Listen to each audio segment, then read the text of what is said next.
mendengarkan semua aspirasi dari berbagai stakeholder.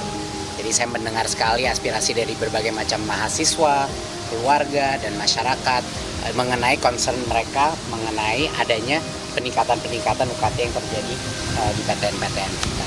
Dan memang itu saya melihat beberapa angka-angkanya dan itu juga buat saya pun cukup mencemaskan. Ya, jadi saya sangat mengerti kekhawatiran tersebut. Jadi kemarin kami juga sudah bertemu dengan para rektor dan kami Kemendikbudristek telah mengambil keputusan untuk membatalkan kenaikan UKT di tahun ini dan kami akan merevaluasi semua permintaan peningkatan UKT dari PTN-PTN. Jadi untuk tahun ini tidak ada mahasiswa yang akan terdampak dengan kenaikan UKT tersebut, ya. Dan kami akan mengevaluasi satu persatu permintaan atau permohonan perguruan tinggi.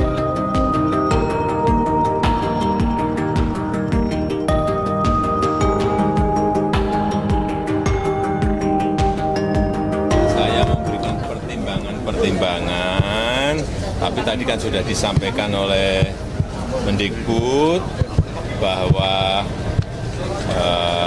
UKT sementara ini yang kenaikannya sangat tinggi itu dibatalkan dan akan diatur untuk bisa diringankan. Tapi nanti teknisnya ditanyakan ke Mendikbud, ya.